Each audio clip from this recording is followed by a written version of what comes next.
Hello, welcome to Andertons TV. My name is Jack, that's Tay-Tay, and you have been subjected to the angry meowing of the Behringer CAT. In this video, I'm going to go through these different sections in there, oscillators, filters, how it's modulated, and check out another video where it'll just be no talking, so forgive me if we just get straight into it. Going to kick us off in VCO 2, and it's very simple. We've got three waveforms we can blend between here. This is the saw wave. I've got this tune knob on here. I'll explain why I'm showing this in a second. So about an octave worth of range there. To get oscillator 1 on, we need to switch it on. See, I get nothing if I do that. I switch on VCO 1, and now I'll turn off and we'll listen. Turn off VCO 2, listen to the waveforms in 1. Here's a saw wave. Triangle. Square. And when it's in DC, I can adjust the pulse width.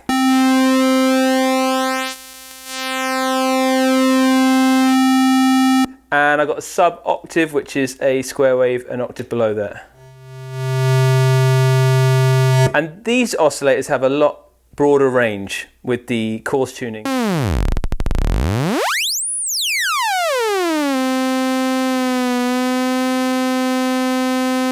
So you use the fine one to get them together. Let's bring two of these saw waves together.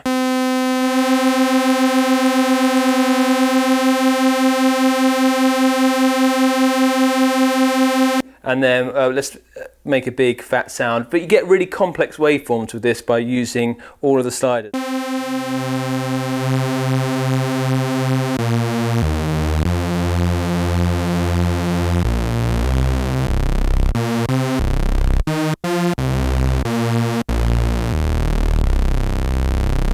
Now, if I bypass all of that fatness that we've got in the waveform goes through a VCA over here, and we've got two envelopes here. We've got a simple attack and release one, and that's controlled in this little VCA box. If I switch bypass, I think it will make a noise on its own. Now I'm into the attack release, so I can make it slower. Slowing the attack of the note, and I can increase the release when I take my finger off.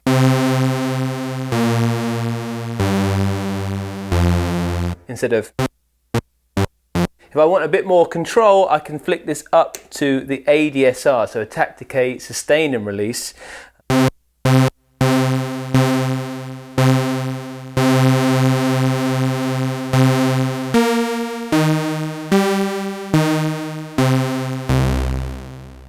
Now I'm going to flick it back to the attack and release for a second. It's got an interesting way it treats the notes. As you can see, I'm probably not freely flying about it because in the mono mode, it'll always take the lower note if you're playing legato, as it'll prioritize that. So if I demonstrate, if I hold a note and then play some other notes below, you'll hear those. If I go above it, I get nothing. So it's got a bit of a quirk to it, especially if I hold 2 and then leave that one, that'll take precedent.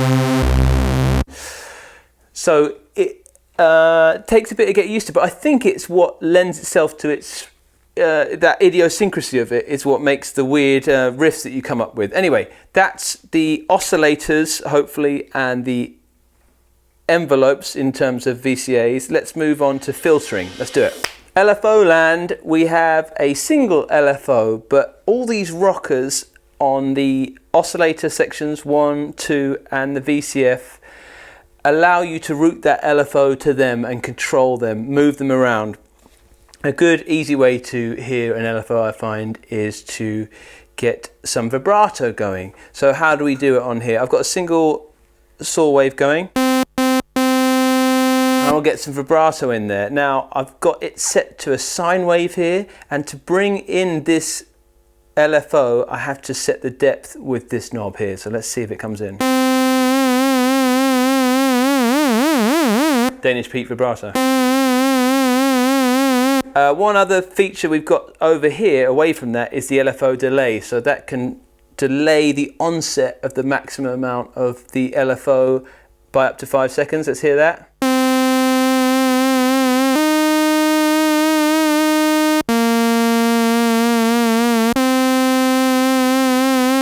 Nice if you're doing a lead line and trying to get that going.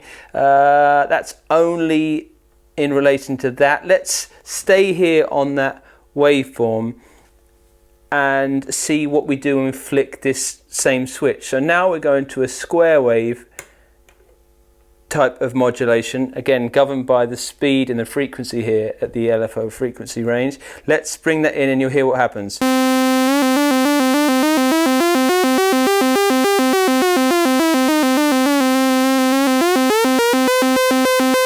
So what you're hearing there, I'm adjusting the depth, and that's changing the interval between the 2 notes. That's just gives a big, it's almost like a fake sequencer sound.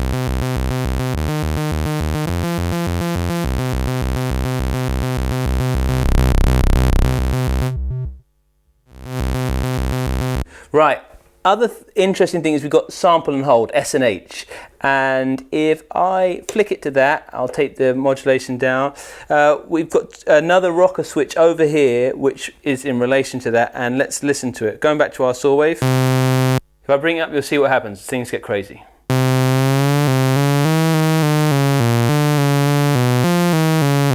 Oh yeah. Right, it's set to noise at the moment. If I'll play the noise. Actually, I haven't played the noise. I'm just going to turn it off. This is what the noise sounds like. There you go, for anyone who was going to say. But we're back to this. If I flick this switch, listen to how weird this is. All this does is this makes it slightly less weird. Oh.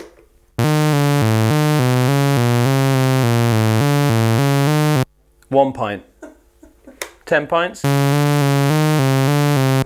1 pint.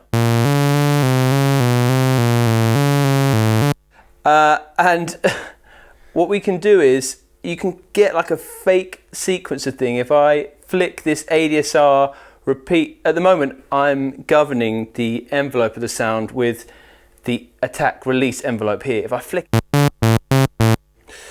what I can do is flick it to gated. And that'll be when I'm pressing the key. If I hit auto, it'll just kick itself on.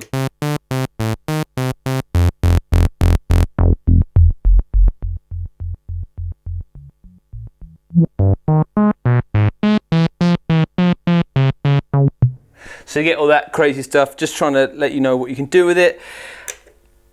Also, I could, if I turn this off, come on Jackie boy, I'm going to flick back to the attack release, that's down.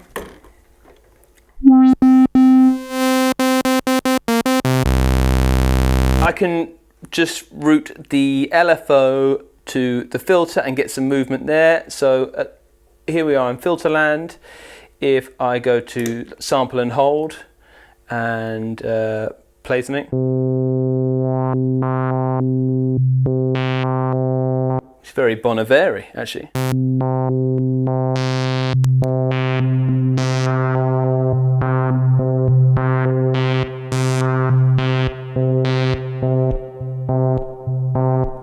digging that. Got the Keeley caverns there.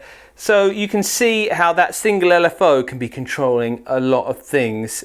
Finishing up on some of the other controls that are on here on the surface of the CAT, we've got sync mode right here on the top of VCO2, and that will lock the frequency of VCO1. I'll demonstrate. So we've got two saw waves going at the moment. When I go into sync mode A, it doesn't change you'll hear it.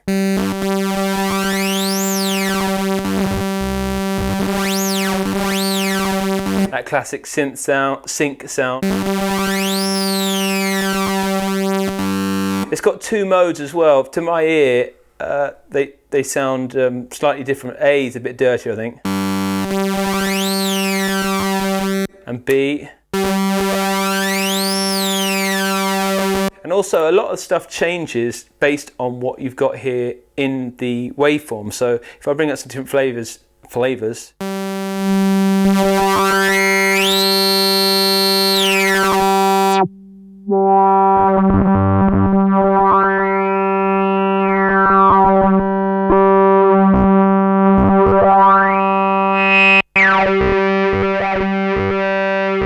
Really cool, like distorted electric guitar sound. And obviously you could modulate that and get that classic sync sound. Let's turn that off, get the filter back open.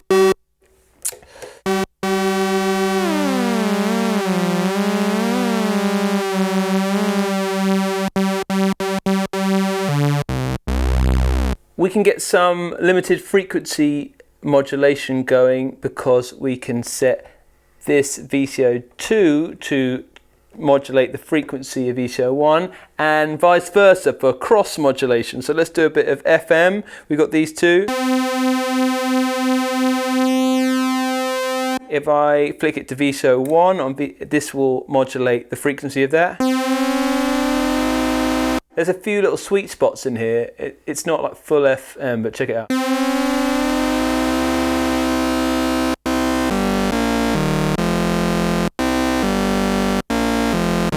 And it changes again on what waveform we've got. So if we go for a square.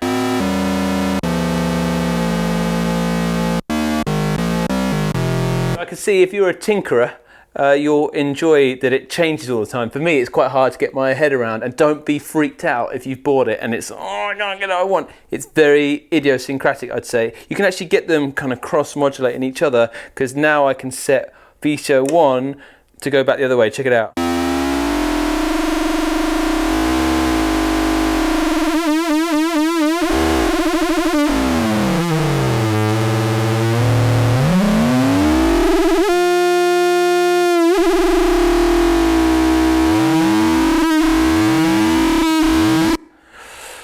Crazy times indeed. So what we've done the sync. Oh, last bit, let's do the keyboard control switch over here. So if I can get back to a vaguely normal sound.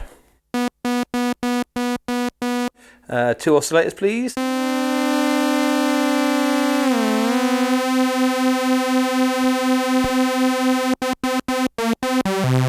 Right, in that mono mode there, we've explained the priority there, but if I go to poly, check this out. Oh.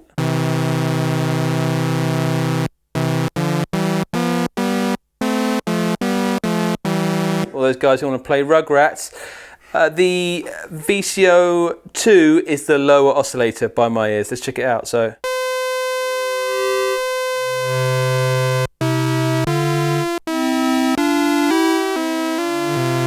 The fixed priority of those two. That's about all of that. Let's conclude with some of the information on this bad boy.